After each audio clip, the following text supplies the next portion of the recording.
8 tahun lalu, sosok perempuan yang satu ini pernah menjadi tamu di acara Kick Andy.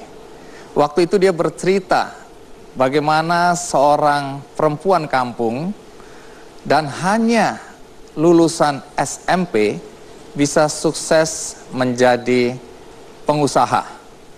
From zero to hero. Tapi kali ini saya mengundang sosok perempuan kampung ini untuk tampil di acara Kick Andy, tapi sebagai menteri. Mari kita sambut Susi Pujiastuti. Terima kasih, Bu Susi. Silakan duduk. Bu Susi, apa kabar? Baik. Dulu kan saya mengundang Anda di Kick Andy, menceritakan kisah hidup Anda ya. Dari anak yang cuma lulusan SMP, berjuang keras, bekerja keras, kemudian sukses. Kali ini sebagai menteri. Apa perbedaan yang paling Anda rasakan sebagai pengusaha dan sebagai menteri? Pengusaha ya lebih enak karena punya sendiri. Saya lebih bebas, lebih hari ini mau jadi ya jadi, besok ya besok gitu. Lalu lebih mudah karena tidak banyak singgungan dengan berbagai kepentingan. Kepentingannya cuma perusahaan dan saya. Kalau sekarang ya serba susah, udah gitu selalu diliput di mana-mana. Jadi kadang-kadang tidak boleh lupa. Dulu kalau duduk seenaknya, sekarang nggak bisa. Dulu mau apa ya pokoknya keluar pakai baju ya sesukanya. Sekarang nggak bisa. Sekarang jadi tatonya harus ditutupin. Iya. Nggak juga sih kadang-kadang. Kadang-kadang capek ya dilepas saja sudah. Tunggu dulu, ini pertanyaan saya baru satu tapi kelihatannya Anda sudah curcol ini ya. Itu apakah artinya Anda menderita sekarang? Sometimes ya kadang merasa seperti itu. Apa banyak seperti terlalu banyak kekangan gitu. Masih ada lagi curahan hati? Kadang dibikin gampang saja, lebih gampang dan lebih mudah, lebih cepat. Tapi ya tidak boleh, namanya pemerintah bikin begini gitu. Masih ada lagi? Kami sabar mendengarkan Anda. Kapan lagi Anda bisa curcol seperti ini? Baik, belakangan kalau kami bertanya kepada masyarakat ya di jalan-jalan, apa yang Anda ingat tentang menteri kita Susi Pujiastuti? Selalu yang mereka sebutkan adalah menenggelamkan kapal-kapal pencuri ikan. Jadi wajah Anda ini identik dengan kapal-kapal yang tenggelam itu. Baik, sebelum kita lanjutkan, ada baiknya kita lihat dulu sepak terjang seorang menteri kelautan dan perikanan berikut ini.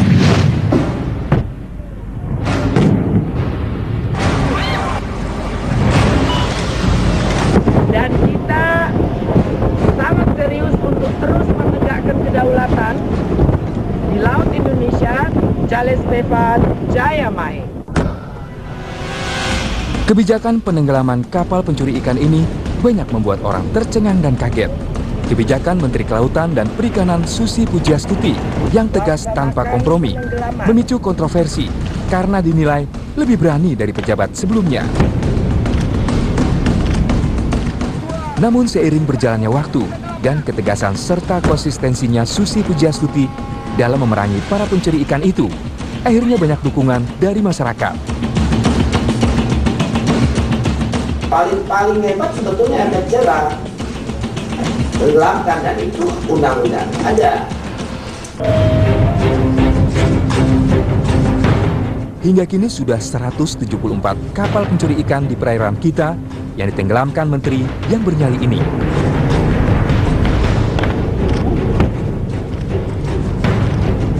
Laksanakan.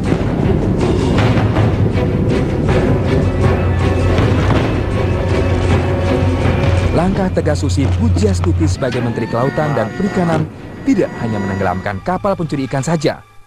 Ia juga memperhatikan nasib nelayan yang selama ini banyak mengeluh akibat banyaknya segala pungutan retribusi. Biaya retribusi ia pangkas dan sejumlah regulasi yang berpihak kepada nelayan ia canangkan.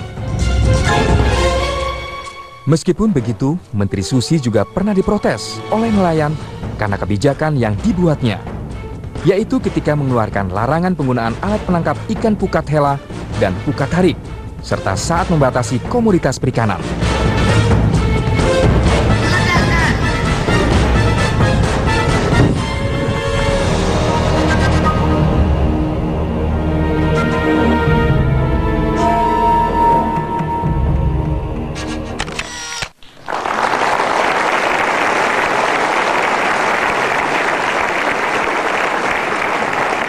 Mau berapa banyak lagi kapal yang Anda tenggelamkan? Setiap kali ada pencuri ikan ketangkap, kita harus tenggelamkan karena itu amanah undang-undang, bukan maunya saya loh, Pak Andi. Itu amanah undang-undang. Berkaitan dengan tenggelam menenggelamkan ini, katanya dulu sebenarnya sudah dilakukan. Jadi pada pemerintahan yang lalu itu banyak juga kapal yang ditenggelamkan tetapi dilakukan diam-diam katanya. Karena ini berkaitan dengan hubungan baik antar negara. Sementara di zaman Anda itu diekspos, bahkan cenderung besar-besaran. Tujuannya apa sih? Tujuannya untuk deterrent effect, untuk supaya orang itu jerah dan tahu bahwa kita tidak main-main. Pak Andi, Indonesia itu sangat luas. Sebesar apapun kemampuan patroli kita dengan 5.800.000 km persegi, tidak mungkin kita bisa menutup pintu sampai nol sama sekali kalau kita juga tidak dibantu dengan deterrent effect. Dekade terakhir Indonesia itu di laut hampir tidak ada aturan. Semua hampir banyak ribuan kapal-kapal asing itu menjara laut kita. Dari Natuna sampai ke arah Furu sana. Yang punya izin hanya 1/10-nya itu berdasarkan pengakuan daripada para godfather yang memang mengageni atau menjadi fronter daripada kapal-kapal asing ini. Tapi kita bicara baik-baik dengan semua dubes. Seminggu setelah saya menjabat menteri, saya panggil dubes-dubes negara tetangga, dari semua, dari Malaysia, dari Thailand, dari China, Vietnam. Apa yang Anda sampaikan? Saya bilang Excellency, saya bilang Indonesia ini sangat besar lautnya tapi ekspor kita sangat kecil. Dan nelayan kecil dari 10 tahun terakhir turun dari 1.600.000 tinggal 800.000.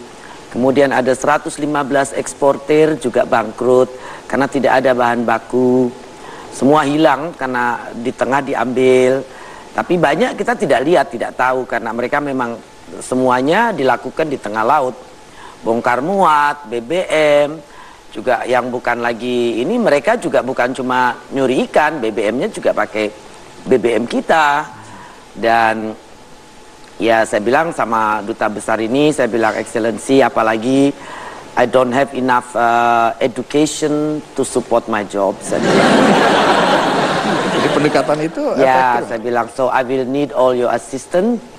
Saya bilang would you mind if I bother you 24 hours a day?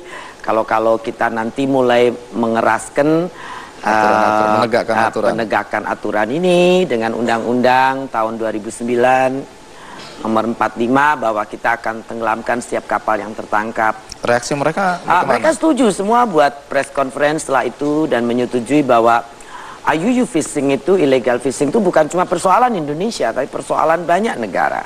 Jadi seringkali ada acara resepsi kedutaan, mereka juga tahu saya baru nenggelamkan kapal mereka. Excellency apologize, saya juga Excellency apologize, saya tenggelamkan lagi.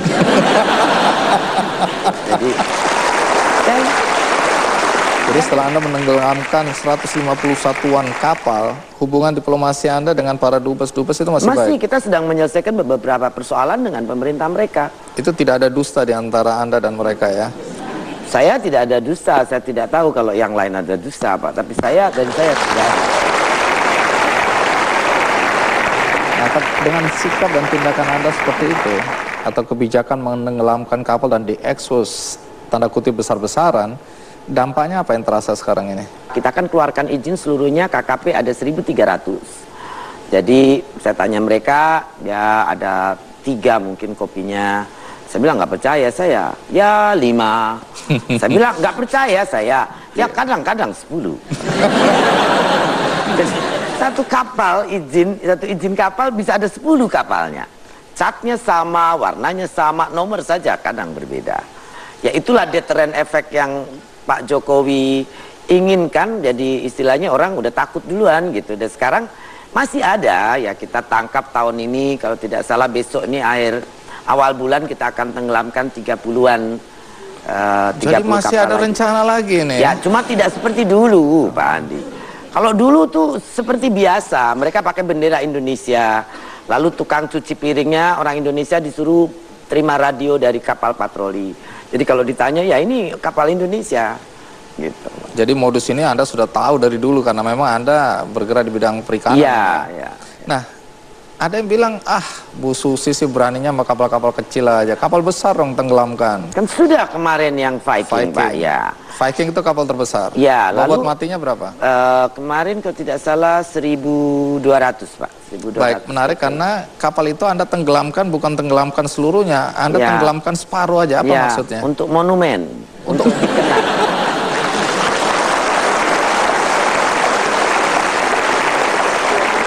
Saya minta izin Pak Presiden boleh, ya bagus. Tunggu dulu, apa tujuan dari monumen ini? Untuk pelaku jerah.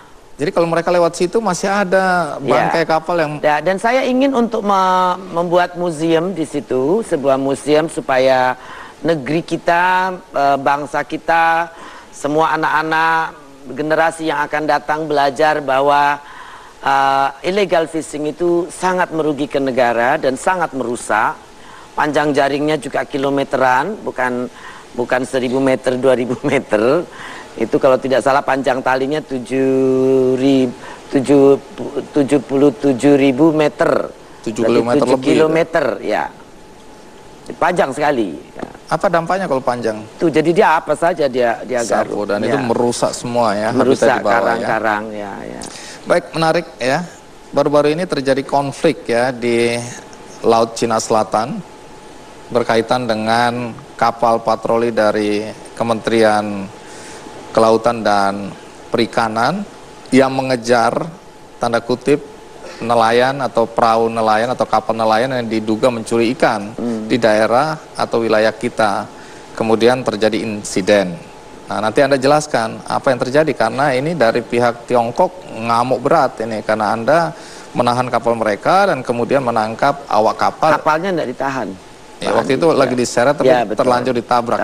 Ya. Ya, makanya insiden ini menarik untuk diketahui secara jelas karena banyak orang menduga-duga bahwa memang kitalah yang salah.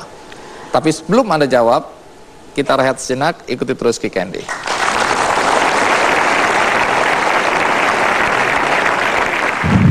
Kalau karena illegal fishing negara marah sama kita dan memutuskan hubungan baik, berarti negara tersebut memproteksi dan berada di balik kegiatan IUU fishing.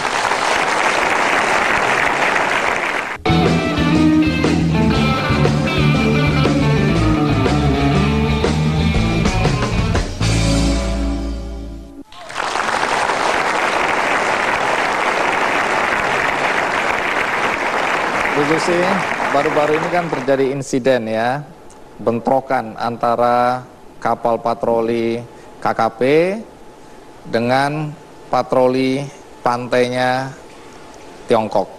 Bahkan katanya nanti Anda jelaskan ada tembak-menembak di situ. Insiden ini kemudian jadi pembicaraan di dunia, bukan cuma di Indonesia. Boleh jelaskan karena ini informasinya simpang siur. Apa sebenarnya yang terjadi? Jadi hari itu kapal patroli kita sedang patroli dan melihat di radar bahwa ada kapal China yang menangkap ikan di ZEE kita, makanya disamperin. Nah disamperin tapi mau tabrak, jadi ini laporan yang saya terima. Jadi akhirnya dilakukan tembakan peringatan, tetap mencoba ini, lalu 3 orang dari kapal kita loncat ke kapalnya Tiongkok, diambilnya ABK, dilumpuhkan ABK, ditarik ke kapal kita. Kemudian kita towing kapal mereka masuk ke wilayah Natuna. Pada saat mau masuk garis teritorial 12 mil, itu kapal patroli mereka yang mengikuti di belakang menumbur kapal ikan mereka. Akhirnya tidak bisa ditowing dan kemudian ada perintah dari TNI juga supaya tidak terjadi konflik lebih ini lagi. Jadi ya kita lepaskan saja kapalnya lalu kita bawa ABK-nya ke daratan Natuna. Nah, kenapa kapal mereka menabrak kapal nelayan mereka juga? Apa tujuannya kira-kira? Atau dugaan tujuan dari tabrakan? Supaya tidak bisa ditowing ke Indonesia. Mungkin saya dengar pemerintah Tiongkok sangat keberatan apabila sampai kapalnya ditenggelamkan seperti itu. Saya punya keyakinan bila pemerintah Tiongkok yang level tinggi mengerti, saya yakin mereka juga bisa mengerti kenapa kita harus bisa menegakkan hukum di negeri kita. Karena saya yakin IUU fishing untuk negara manapun adalah persoalan yang sudah dianggap adalah sebuah aktivitas kriminal. Kenapa dari dulu nggak ada masalah? Karena ini secara tradisional mereka memang mencari ikan di wilayah itu. Kenapa sekarang jadi persoalan? Ya dari dulu juga harusnya persoalan karena itu ZTE kita, Pak Andi. Kenapa baru sekarang ribut kita? Karena saya melihat orang patroli kita melihat bahwa mereka menangkap di ZTE kita. China bilang sovereignty Indonesia, berarti itu ZTE kita. Ya kalau dia sudah mengakui ZTE kita, itu ya illegal fishing dan pemerintah Tiongkok harus mendukung penegakan hukum ini kepada juga atas dasar bilateral relationship yang baik. Karena saya yakin pencurian ikan pasti tidak termasuk klausul hubungan baik antar negara, pasti itu saja. Baik, setelah kejadian itu Anda meminta agar Angkatan Laut kita mengirim kapal perang untuk menjaga wilayah tersebut, benar? Saya pikir mereka pemerintah Tiongkok ya untuk lebih supaya ada deterrent effect, saya rasa lebih bisa munculkan adalah kalau kita melihat ada penjaganya kan pasti orang tidak berani. Karena kan itu memang ZTE kita, Pak Andi. Jadi ya supaya tidak sembarang orang bisa masuk dan nangkep ikan dan ambil apa saja. Nah, jadi kalau dari cerita Anda ini terlihat banyak sekali kejahatan yang terjadi di perairan kita, di laut ya, sana. Di laut, ya? Itulah bedanya. Di laut tuh dulu orang usaha beli izin 1 kapalnya 10. Hampir tidak jadi mereka kapalnya bentuknya sama, catnya sama, nomornya saja, kadang namanya juga sama. Benderanya itu seperti Viking, kemarin kita tangkap ada 30 bendera di dalam kapalnya. Jadi Viking ini berganti-ganti bendera? Iya, kemana mereka tujuan. Dan berganti-ganti nama katanya ya? Iya, dulunya katanya namanya bukan Viking. Dan ini menjadi buronan jadi mereka mungkin katanya, mungkin ini dianggap oleh Norwegia, karena dulu yang pertama kali kejar-kejar mereka tuh Norway. Iya. Jadi untuk meledek Norwegia dia kasih nama Viking. Nah, tindakan Anda atau kebijakan Anda ya, yang terlalu tegas dan keras ini selalu dari sisi lain dilihat sebagai kekhawatiran. Itu bukan kebijakan saya, itu undang-undang perikanan Indonesia. Yang Anda lakukan, saya Anda eksekutor tegakkan daripada undang-undang itu, karena saya menteri KKP. So, baik. Ini yang suka media nakal ditwist-twist gitu, Pak. Iya. Oh, ini peraturan pemerintah, undang-undang, dikatanya Susi yang punya kelakuan kan gitu. Mereka nggak benar ya. Selalu cari heboh, itu persoalannya. Baik, undang-undang yang Anda mau tegakkan ini oleh beberapa pihak dilihat justru merugikan Indonesia karena ini membuka peluang, karena ini sangat sensitif jika membuka peluang adanya hubungan yang rusak antara negara-negara yang kapal nelayannya Anda tenggelamkan tadi. Dengan sikap Anda menegakkan undang-undang secara keras. Tidak ada diplomasi di situ. Oh, saya rasa tidak. Kita baik, duta besar beberapa bulan sekali kita masih ketemu untuk membicarakan ini itu. Memang dengan pemerintah Tiongkok karena baru ada insiden ini, tapi sebetulnya beberapa bulan sebelumnya saya juga bertemu Dubes untuk penyelesaian kapal-kapal eks asing dari China yang ada di Indonesia. Illegal fishing, tidak mungkin masuk dalam klaus hubungan bilateral dua negara. Tidak bisa kejahatan termasuk dalam klaus itu, Pak Andi.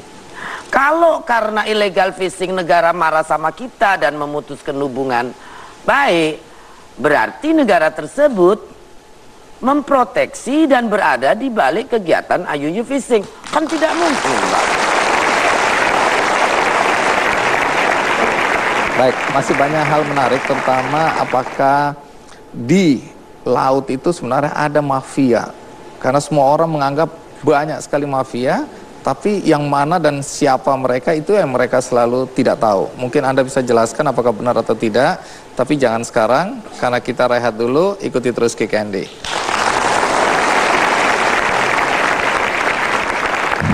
Apa ada orang Indonesia yang terlibat? Tanpa dibantu oleh orang Indonesia, tidak mungkin mereka dari luar berani masuk begitu saja.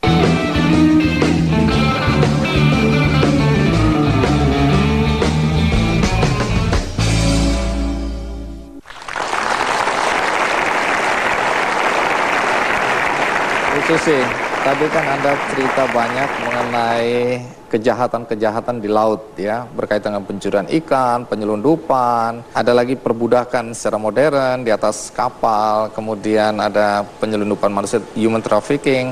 Nah, tapi semua orang kok merasa sebenarnya di laut itu ada mafia. Saya nggak tahu apa yang dimaksud, tapi adakah yang Anda anggap memang kegiatan-kegiatan kejahatan yang dilakukan oleh para mafia? Illegal fishing dalam skala besar itu memang kejahatan transnational organized, Pak, dan sangat terorganisasi. Seperti contoh Viking itu antar negara, mereka sudah punya tanker yang akan mengisi bahan bakar. Mereka juga tahu di titik mana logistik, karena mereka kan selalu menghindari negara-negara yang resmi, Pak. Jadi biasanya transshipment dilakukan di tengah laut, logistik juga di tengah laut, ikannya juga. Mereka dari beberapa interview itu mereka biasanya ikannya juga daratnya di mana sudah ditentukan. Ini yang besar sekali. Tapi ya Indonesia kalau terus dicuri oleh beribu kapal seperti itu, ujungnya ya itu tadi, dalam 10 tahun terakhir ya raw material tidak ada di Indonesia, sama juga. Apa ada orang Indonesia yang terlibat? Tanpa dibantu oleh orang Indonesia, tidak mungkin mereka dari luar berani masuk begitu saja. Bantuan apa yang dilakukan oleh Indonesia, orang-orang Indonesia? Dokumen-dokumen palsu. Dari dokumen, falsifying dokumen, lalu influencing atau pengaruh, karena mereka kenal pejabat atau tokoh masyarakat atau beragam broker-broker itu. Ada yang diasosiasi, ada yang juga bekas pejabat KKP, ada juga bekas pejabat di militer dan lain sebagainya, macam-macam. Ini melibatkan orang-orang yang pernah jadi pejabat, tapi yang masih jadi pejabat menurut Anda ada nggak? Influencing, ya ada juga, karena ini kan kesempatan. Sekarang misalnya kapal-kapal ini ingin kembali lagi melaut kan, tapi sebetulnya kita tidak bisa semudah itu, karena kebanyakan dokumennya itu kan ada falsifying dokumen. Falsifying dokumen berarti sebetulnya deletion bill of sale-nya palsu atau tidak betul, dan tercatat di dua negara. Tadi kembali bahwa kapal itu tidak dipanggil it atau benda. Kapal itu berkewarganegaraan seperti kita manusia. Karena apa? Karena kapal ini bisa menjadi carrier vehicle pelaku subversi, intervensi, terorisme, penyelundupan dan lain sebagainya untuk pencurian. Jadi kapal itu di dalam peraturan internasional tuh dianggap sebagai person, sebagai jadi dipanggil she atau her ya? Ya, panggilannya ya she atau her, dia wanita. Dia wanita ya. Kenapa nggak dia laki-laki ya? Laki-laki tambah kacau hidupnya ya. Berkaitan dengan kejahatan tadi, menurut Anda seberapa mengerikannya kejahatan di laut ini? Ya, yang kita tahu seperti contoh di Benjina, ternyata itu ada pelaut-pelautnya itu dari umur 9 tahun, sudah 22 tahun tidak pernah pulang. Mereka dari Myanmar, dari Rohingya. Dan sebetulnya juga banyak orang Indonesia yang diperbudak di kapal-kapal illegal fishing, tapi tidak di perairan Indonesia. mereka ada di Afrika, ada di South America. Kemarin yang cerita di Angola, ada di kapal 7 orang, 5 orang tuh meninggal tiap hari kelaparan, tidak minum, tidak makan selama berhari-hari karena di jangkarnya di laut, jadi tidak di pelabuhan. Mereka takut masuk pelabuhan. Jadi tidak ada yang nganter makanan dan logistik. Akhirnya meninggal, ada 5 orang, cuma 2 yang selamat. Kemarin contoh lagi ada yang ditelantarkan di Argentina, juga di wilayah Argentina. Jadi sindikat kejahatan internasional yang sangat terorganize. Sebetulnya apa yang kita lakukan di Indonesia ini sudah menginspirasi banyak negara. Contohnya membawa keberanian ke banyak negara. Apanya yang menginspirasi? Palau sudah mulai meledakkan tempo hari 2. Kemarin juga satu lagi Argentina juga berani tembak. Jadi ledak-meledakan ini jadi tren ini ya. Gara-gara Anda itu semua ya. Itu undang-undang Indonesia, Pak.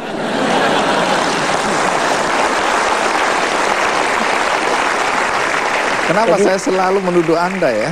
Ya semua, Pak, dianggap pencitraan lah. Jadi aneh, Indonesia kadang-kadang saya pikir kita nih seperti apa? Kadang-kadang enggak logik untuk saya. Kita menegakkan undang-undang dibilang pencitraan. Kalau tidak melaksanakan undang-undang, apa itu yang benar? Ya memble. Jadi apa, harus apa kan? Nah, persoalannya Pak Presiden ingin kita punya deterrent effect. Apa yang kita lakukan ya harus kita buat sensasi kan, harus kita buat kelihatan bagaimana mengerikannya penenggelaman itu, peledakan kapal untuk ditenggelamkan. Jadi ya memang kita profiling, tapi pencitraan di sini untuk membuat jera para pelaku. Ada yang bilang sayang betul kapal-kapal yang diledakkan. Kalau yang bagus-bagus dipilih kemudian disita untuk negara kan bisa dimanfaatkan. Sudah dulu ada banyak, contoh di Pontianak, kita ada 12 atau 14 kapal penuh di kolam kita, sampai tumbuh pohon pisang dari dalam kapal itu.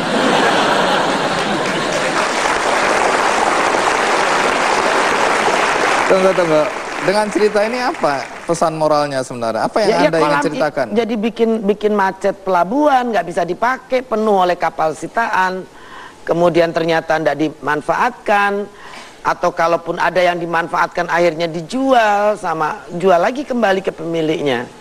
Lelang juga beberapa kali yang menang juga pemiliknya. Nah, dengan sikap Anda yang menegakkan peraturan dengan cara yang sangat tegas, walaupun itu juga memang atas tanda kutip restu dari Presiden atau bahkan diinginkan oleh Presiden, tetapi kan ujung-ujungnya orang melihat Anda, sehingga banyak orang yang sakit hati, orang-orang yang dirugikan oleh sikap dan tindakan Anda sebagai menteri. Nah, Anda, saya dengar banyak juga mengalami ancaman ya. Apa bentuk ancaman yang pernah Anda rasakan? SMS ada, tapi saya pikir serius tidak. Oh, jadi Anda nggak takut? Ya, saya dijaga banyak, ada walpri dari polisi.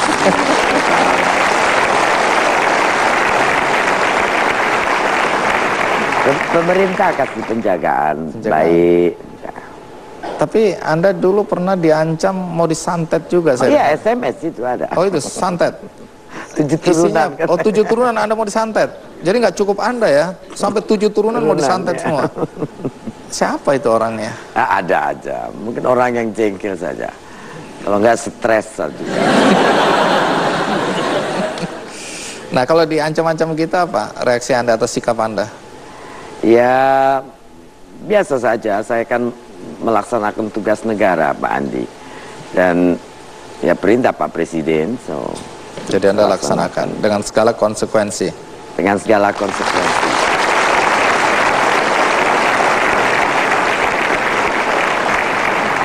Sebagai menteri, apa tantangan terberat yang dihadapi oleh Ibu Susi Pujiastuti? Ikuti terus Kick Andy.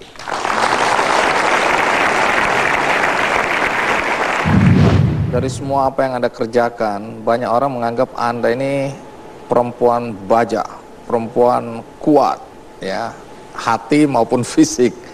Tapi sebagai manusia pernah nggak merasa lelah, terutama jadi menteri ini?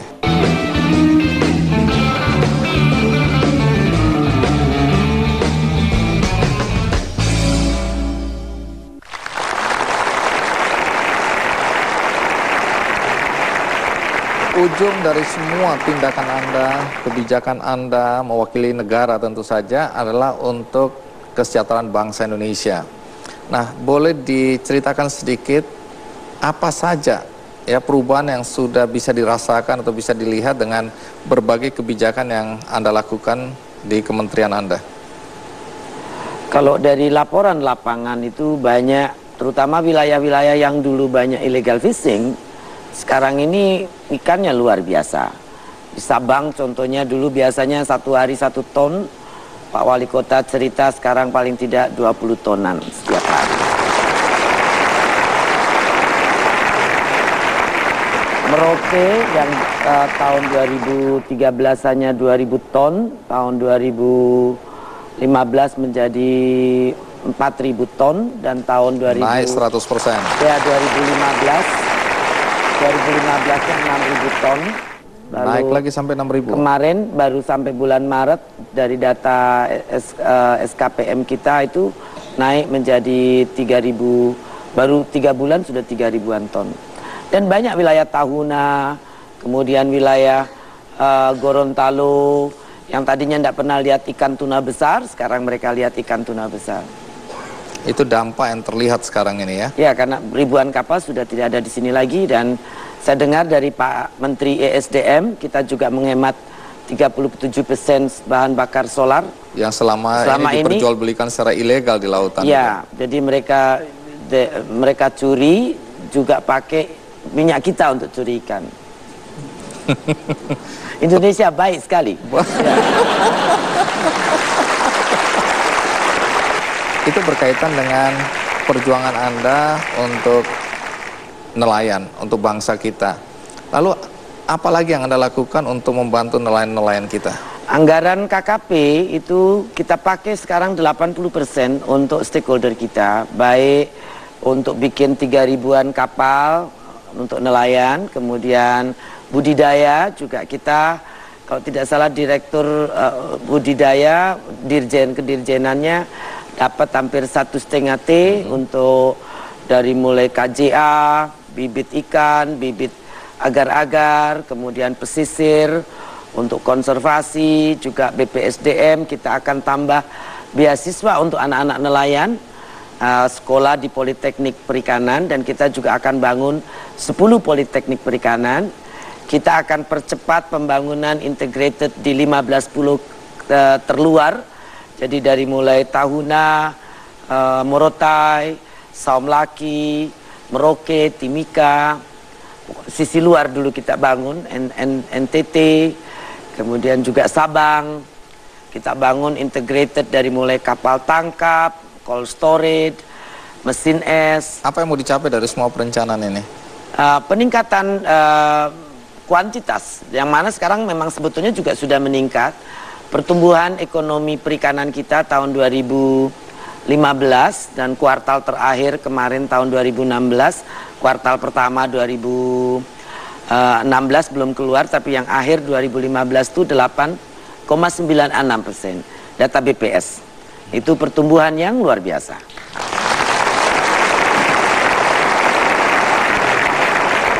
Bu Susi, dari semua apa yang Anda kerjakan, banyak orang menganggap Anda ini perempuan baja, perempuan kuat, ya, hati maupun fisik. Tapi sebagai manusia pernah nggak merasa lelah, terutama jadi menteri ini? Ya, sering. Oh, sering? Ya, kadang-kadang pengen sesuatu tuh seperti ini, tapi ternyata tidak bisa karena ini pemerintah begini. Banyak harus menjelaskan lagi, harus explaining lagi, seperti kenapa ditenggelamkan, kenapa tidak dibagikan ke nelayan. Pertanyaan itu setiap minggu ada saja orang baru tanyakan. Dan saya kan harus lagi, jawab, ya Pak Andi juga tanya lagi. Iya. Besok lagi wartawan lain tanya lagi. Jadi sebenarnya Anda udah jengkel sama saya nih ya. Ya. Nah, ketika menghadapi perasaan seperti itu, lalu apa yang Anda lakukan? Kadang kalau pas di kantor ya saya putar musik saja, musik klasik, atau kadang-kadang kalau jenuh sama klasik, rock atau apa, kenceng-kenceng. sampai peka telinga. Jadi musik rock ya? Ya rock atau apa saja saya suka. Folk musik juga suka. Klasik suka. Dangdut? Dangdut ya. Kadang-kadang kalau sama Pak Ota sama anak-anak saya di rumah main dangdut. Ya. Ada band kan, ada band kecil. Baik, menarik ya, karena ternyata Anda juga merasakan satu masa di mana Anda lelah juga ya. Karena tidak bisa melakukan apa yang Anda ingin lakukan berkaitan dengan harus adanya koordinasi dengan berbagai pihak. Kalau soal orang-orang yang terlibat kejahatan di laut, ini kan Anda bisa lihat bahwa mungkin ada di antara kita masih menjabat dan seterusnya. Frustrasi nggak Anda melihat orang-orang yang hanya menguntungkan dirinya sendiri dan merugikan nelayan? Itu yang bikin saya lelah sekali kadang-kadang Pak Andi. Kadang capek. Memang reforming perikanan ini a long journey dan sangat waktu periode ini akan pahit untuk beberapa orang yang sudah tidak lagi bisa dapat komisi jualan izin, bikin izin, gitu kan tidak ada lagi. Saya sih inginnya sebetulnya ikan banyak, segera ganti ya alat tangkap atau segera bikin kapal karena saya yakin sekarang dan banyak cerita penangkapan itu luar biasa. Saya berharap kita jaga ikannya. Kita kan tidak mungkin mengasih nelayan uang tunai terus-menerus. Bantuan tunai mau berapa lama Indonesia kuat? Ya kita cuma bisa jaga lautnya supaya ikannya tetap ada, banyak, mereka bisa ambil. Dan seperti misinya pemerintah, laut masa depan bangsa. Kalau tidak dijaga 10 tahun, 20 tahun habis, terus mau apa? Masa depan bangsa. Bangsa kita cuma mau hidup 20 tahun lagi generasinya. Tidak mungkin. Bergenerasi. Kalau kita tidak bisa makan ikan susah. Punya laut nomor 2 terpanjang di dunia, konsumsinya cuma ikan mas, ikan lele, ikan mujair. Ironi kan Pak? Jadi negeri sebesar ini, makan ikan sekarang sudah mudah. Banyak di mana-mana. Harga ikan juga turun, menyumbangkan deflasi pada saat semua harga komoditi inflated. Jadi, dan perlu diketahui Pak Andi, 10 tahun terakhir, 1 dari 3 anak Indonesia kuntet tumbuhnya. Karena ya kurang protein, kurang gizi. 10 tahun dari 2003 sampai 2013. Dan ada yang juga jadi botak ya. Bisa juga kan kurang omega kan. Ikan banyak omega.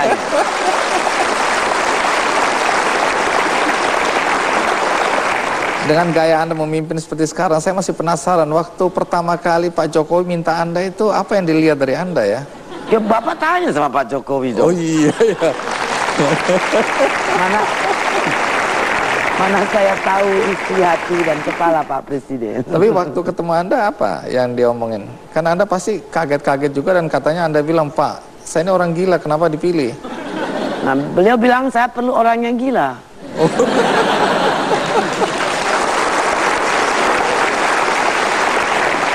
Tapi serius, ini saya cuma ingin tahu aja. Ini itu juga serius Wawan.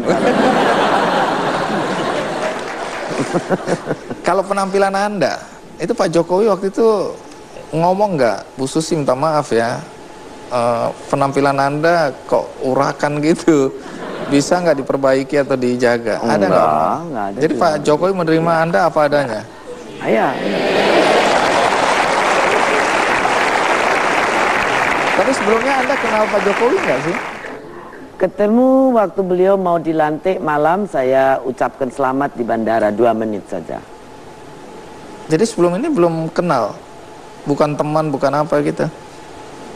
Jadi dari mana Pak Jokowi tahu Anda ya? Tanya sendiri. Oke, gaya Anda kan berbeda dengan Pak Jokowi. Anda kan minta maaf nih ya, agak urakan gitu loh, agak kacau ya. Ini perasaan saya. Tapi very manner loh Pak. Oh iya. Maksud saya penampilan. Sementara Pak Jokowi kan kesannya lembut, santun gitu. Susi juga santun. Oh, iya. Kira-kira antara Anda dan Pak Jokowi apa yang membuat klop gitu? Ada persamaannya apa? Saya pikir Pak Jokowi orang yang very sincere. Saya juga sincere dan beliau honest, Saya juga orang honest dan keberpihakan kepada orang kebanyakan. Saya rasa kita di situ sama, Pak. Walaupun background berbeda, saya juga orang Jawa seperti beliau, cuma saya besar di jalanan bedanya. Hah? Saya besar di berbagai culture, jadi ya tidak halus seperti beliau, tapi manner tetap manner, santun saya sangat santun, dan sangat gentleman saya, tidak pernah. Baik, pada usia 12 tahun, ibunda Anda kabur dari rumah. Ya. Kemudian tinggal di kesusteran. Ya. Tapi justru Anda mengagumi nilai-nilai yang ada pada ibu Anda. Ini menarik. Anda ceritakan kenapa kabur dan nilai-nilai apa yang Anda warisi dari ibu yang Anda kemudian terapkan dalam kehidupan Anda. Tapi kita lihat dulu. Pastikan Anda masih bersama saya di Kick Andy. Kalau mau ngerokok harus lihat, pasti tidak boleh ada orang, nanti difoto. Nanti fotonya kemana-mana, ada ibu-ibu marah. Anak saya mengidolakan ibu. Sekarang dia pengen punya tato, nanti dia sebentar lagi mau ngerokok juga, katanya.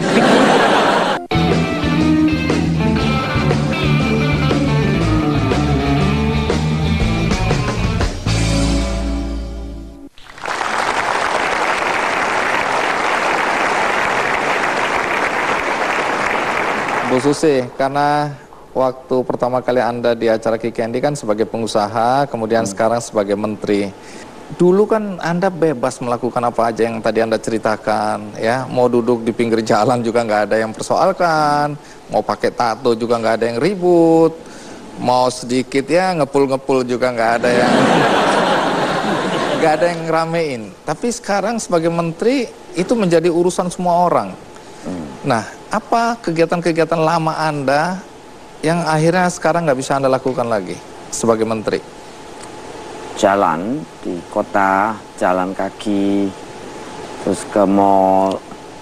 Jadi Anda nggak pernah ke mall lagi sekarang? Makan di restoran terbuka. Nggak bisa lagi? Karena mau makan baru begini, Bu foto. Saya mau masuk, boleh foto Bu, turun lagi. Begitu satu orang boleh, jadi sampai yang setengah lain. jam, akhirnya nggak makan. Jadi Anda menderita sekarang ini ya? Terus kalau mau ngerokok harus lihat, pasti tidak boleh ada orang, nanti difoto.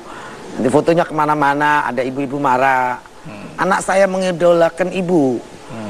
Sekarang dia pengen punya tato, nanti dia sebentar lagi mau ngerokok juga, katanya. Tidak boleh merokok depan umum. Dan Bu Nila Mulu, Bu Menkes juga komplain. Karena banyak orang kenal saya, jadi saya tidak boleh merokok. Ya saya sudah bilang saya akan berjanji berhenti dan mencoba mengurangi merokok, karena merokok tidak baik.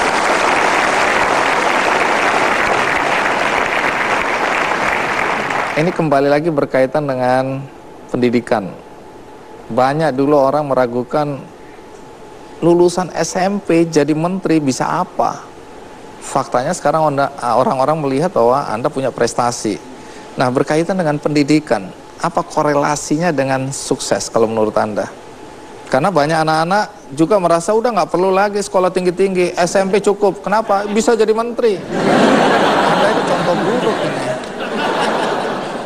Dari sisi itu setuju saya, dan semestinya saya yakin menjadi menteri dengan ijazah cuma SMP itu tidak mudah, dan 1001, mungkin 1.000.001. Artinya? Ya di seluruh kabinet yang cuma lulus SMP juga cuma saya, Pak. Coba bisa diulang di kamera kepada anak-anak yang mengidolakan Anda dan mau berhenti sampai di SMP saja. Apa pesan yang Anda mau sampaikan? Sekolah itu sangat penting, karena dengan sekolah Anda bisa belajar banyak sekali hal, dan sekolah juga diperlukan untuk menuju kita lebih mengerti tentang dunia pekerjaan dan dunia sekeliling Anda. Dan tidak mungkin dengan lulus SMP itu Anda bisa jadi menteri, karena apa yang terjadi pada saya itu hanyalah satu dari keajaiban, ya.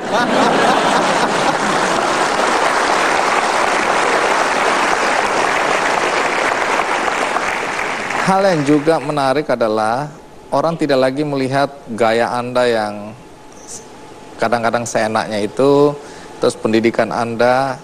Banyak orang kalau ditanya apakah seorang Susi Pujiastuti ini mencerminkan semangat Kartini modern, banyak yang setuju. Kalau nggak percaya, mari kita lihat pendapat masyarakat berikut ini.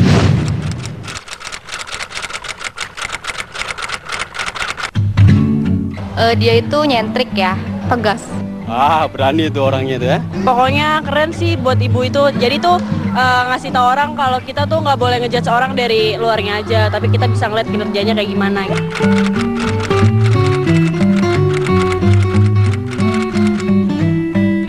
Dia itu berani sebagai seorang wanita itu untuk membakar perahu-perahu yang datang ke Indonesia. Itu kan itu udah salah satu prestasi dia.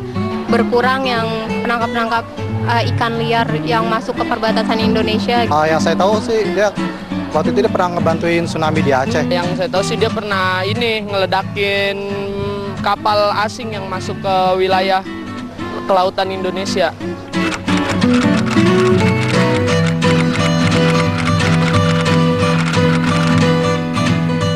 Cocok banget. Soalnya dia itu pertama berani dalam bertindak, terus juga yang pasti dia nggak korupsi. Cocok sih, cocok banget. Soalnya Kartini itu kan memperjuangkan hak-hak wanita kan. Jadi wanita tuh bukannya sekedar di rumah. Untuk saat ini cocok saja karena dia pemberani di Indonesia. Walaupun wanita tapi nggak lemah gitu. Menurut saya Ibu Susi tuh sosok Kartini.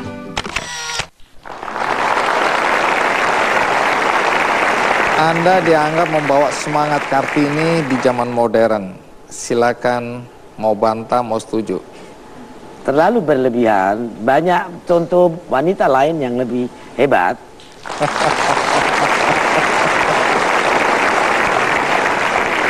Ya, sekarang berkaitan dengan nilai-nilai dari orang tua, terutama ibu.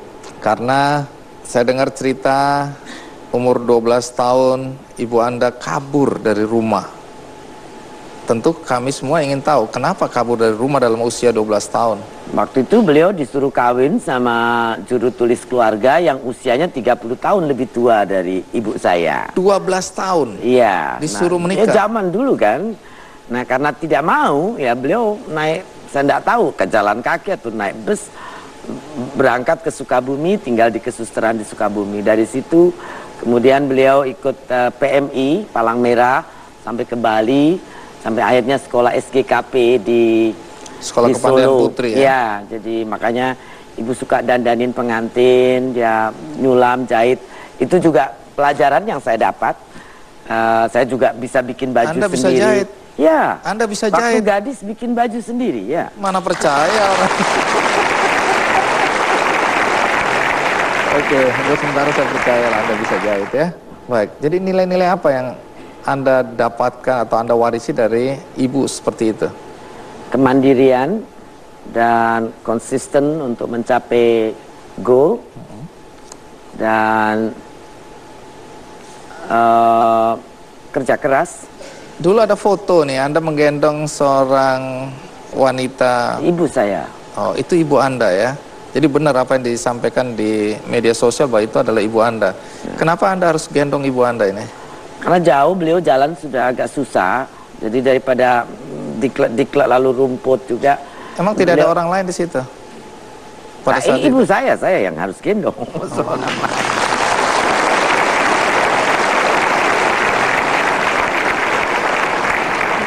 Sebagai ibu, tentu kami semua juga ingin tahu nilai-nilai apa yang Anda wariskan kepada anak-anak ya. Tapi sekali lagi kita akan tanyakan itu, atau saya akan tanyakan itu setelah kita rehat. Pastikan Anda terus bersama saya di acara Kick Andy.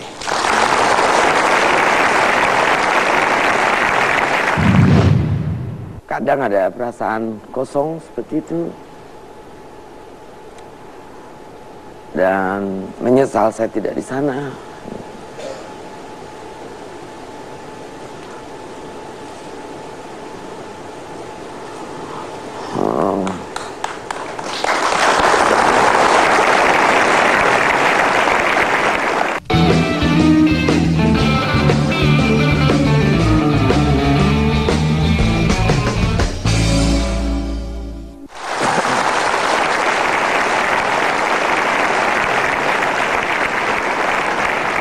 Susi, Anda pernah menyatakan tidak ingin berlama-lama jadi menteri. Sampai sekarang Anda sih masih jadi menteri ya. Jadi nanti jelaskan apa yang dimaksud tidak ingin berlama-lama jadi menteri. Tapi sebelum itu, kita saksikan dulu perjalanan karir seorang Susi Pujiastuti. Ini dia liputannya.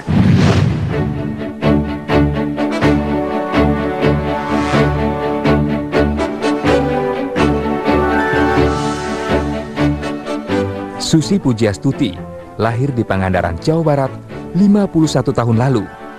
Naluri bisnis menuntun Susi untuk berhenti sekolah dan mulai berbisnis.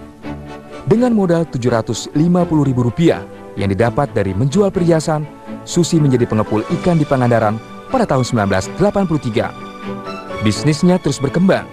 Hingga tahun 1996, Susi mendirikan pabrik pengolahan ikan PT ASI Pujiastuti Marine Product. Tahun 2004, Susi membeli sebuah pesawat Cessna Caravan untuk mendukung bisnisnya di bidang perikanan. Susi mendirikan PT ASI Pujiastuti Aviation dengan call sign Susi Air.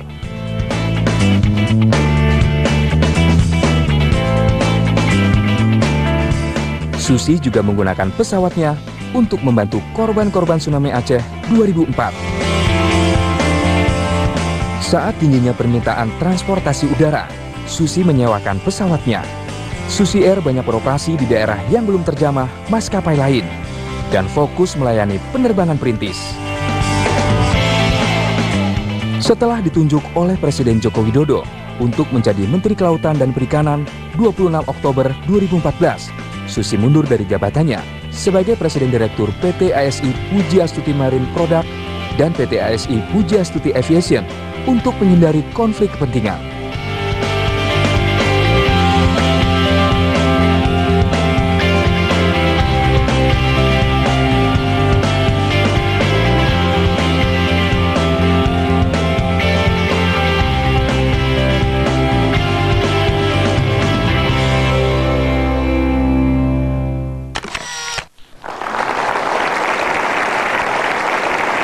Ya, pernah terbayang bakal jadi menteri nggak?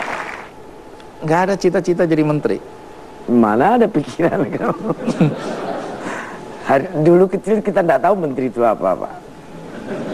Saking di pelosoknya waktu itu ya. Ya, tadi Anda baru menjelaskan bahwa Anda mewarisi nilai-nilai dari orang tua, terutama ibu ya, yang Anda kemudian terapkan dalam kehidupan. Tapi sekarang nilai-nilai apa yang Anda juga ingin wariskan kepada anak-anak?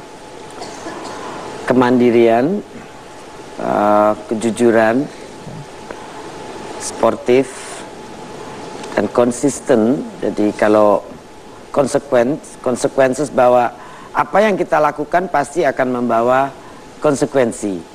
Jadi setiap langkah pasti ada konsekuensinya, pasti ada rewardnya, dan itu saya percaya bahwa sebetulnya kita diberi pilihan oleh Tuhan untuk menentukan end-nya itu seperti apa. Berkaitan dengan anak-anak, ya turut berduka cita karena baru-baru ini anak Anda kan meninggal. Rumors yang beredar macam-macam. Ada yang bilang bahwa ini balas dendam dari orang-orang yang dirugikan oleh Anda. Jadi ini liar sekali. Tapi komentar Anda dulu tentang anggapan-anggapan seperti itu. Awal juga kadang-kadang pikiran banyak juga di kepala seperti itu, tapi ternyata dari hasil examiner itu ya memang heart failure pada saat tidur, ya penyebabnya karena sesak napas dan dia ada asma juga berat, jadi kurang sehat badan atau kecapean, dan mungkin juga yang dibilang oleh dokter sleep apnea, tapi memang dia gagal jantung pada saat tidur. Nah, Anda kan dijuluki perempuan besi, perempuan baja, perempuan kuat ya, yang orang yang tangguh. Dengan kepergian anak sebagai ibu, apa dampak yang Anda rasakan atau bagaimana Anda mengatasinya? Kadang ada perasaan kosong seperti itu. Dan menyesal saya tidak di sana.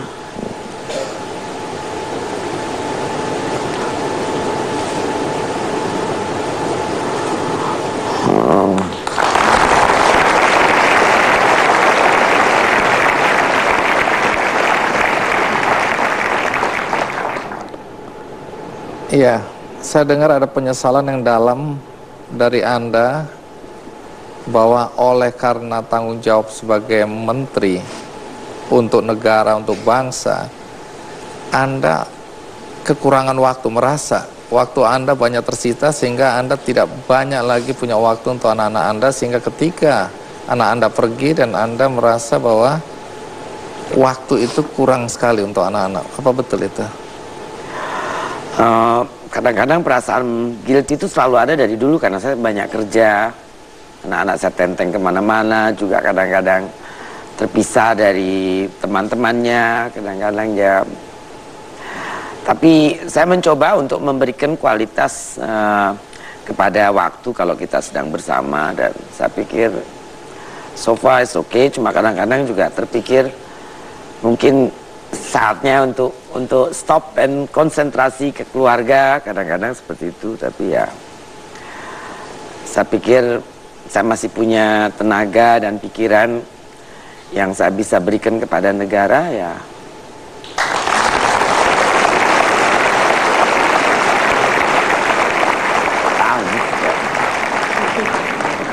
Setahun lalu Anda, silakan kalau masih mau nangis. Ya, walaupun kelihatannya kita bercanda, tapi pasti kami memahami perasaan Anda ya.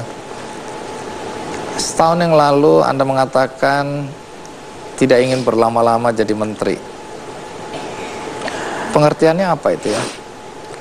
Kadang-kadang kesel aja, ada baca komentar atau apa orang yang tidak senang, atau kadang-kadang frustasi sama sesuatu yang kenapa nggak bisa dibikin simple saja, atau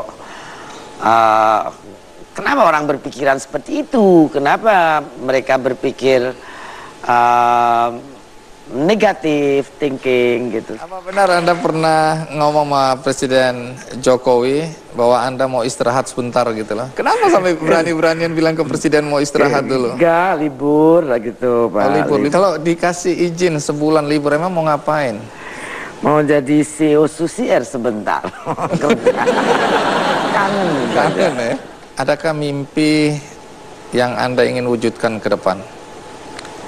Saya ingin laut Indonesia sehat, ikannya banyak, semua orang bisa tangkap ikan, paling tidak untuk makan.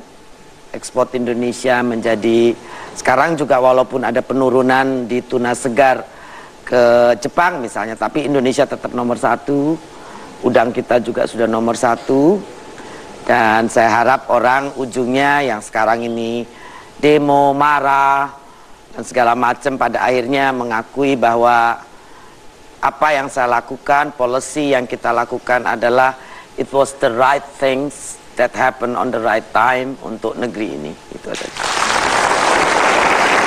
Baik,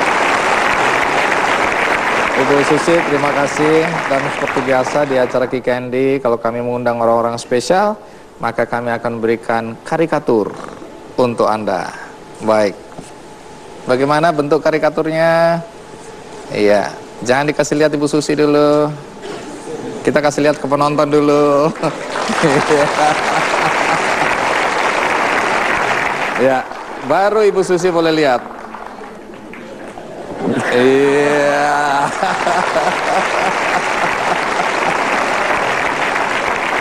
Kartini di zaman modern.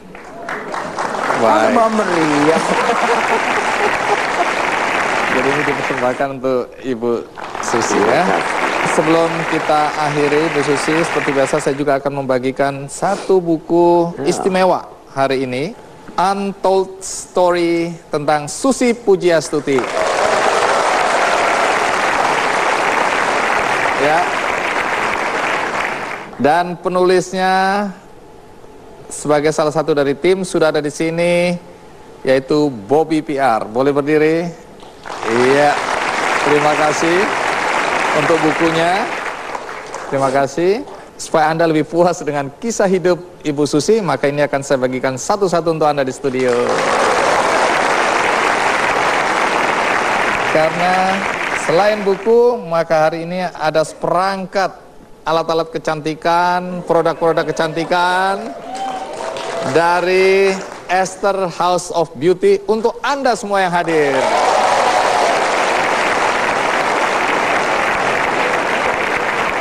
Iya, dalam rangka Hari Kartini. Sekali lagi, Ibu Susi, terima kasih banyak. Terima kasih. Baik, kita akan saksikan Dira Sugandi.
Memikat hati muda taruna, mekar bersinar, menyilaukan mata.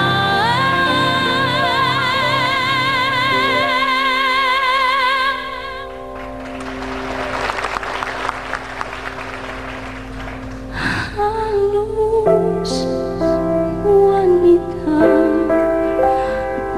Sutra Dewangga, senyum